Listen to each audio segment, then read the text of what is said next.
Ako sa diyang encounter na ko ang Ginoo sa akong kinabuhi, no? Dati sa wala pa ko siyang kamot, usa ko kabatan-on nga tatagaw, inom, sigarilyo, barkada, asang kalipay, tua, apan no na-realize na ko nga sa diyang naay usa ka batan-on, no?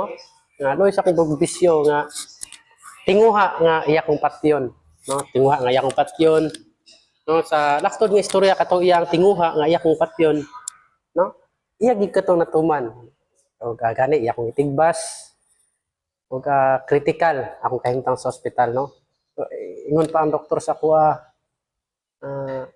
ingon ang doktor sa kuha nga mahal nga kung dili daw ko makasurvive ani nga oras siguro ano wala na ko dire kalibutan apan no luyo dai sa akong pagka makasasala nga tao gimahal pa dai ko sa Ginoo iya kong gihatagan og tsansa, no?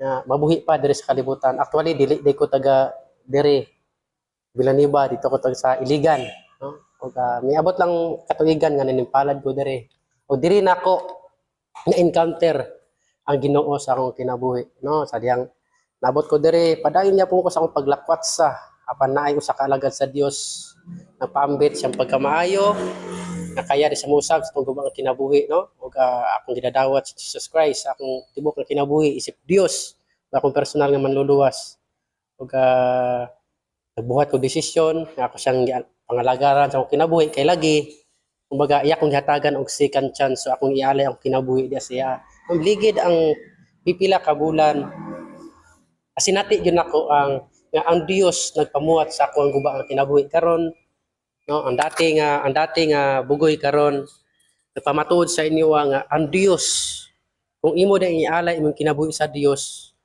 wala ang Dios magtan-aw kung unsa ka makasasala nga tawo kundi ang Dios magtan-aw kung unsa ang sulod sa imong kasing-kasing aduna kay repentant heart mahinulsulon nga kasing-kasing diya sa iya imo siya pangalagaran, no? Ug karon nakita nako nga akong guba kanatong kinabuhi nakita nako nga aduna gyud kausaban nga sadyang nangalagad ko sa Ginoo kabalon nako kumbaga nakakaton ko tighalubilo sa tawo pagmahal kumbaga nakakaton ko satisfaction sa ako ang kinabuhi, no?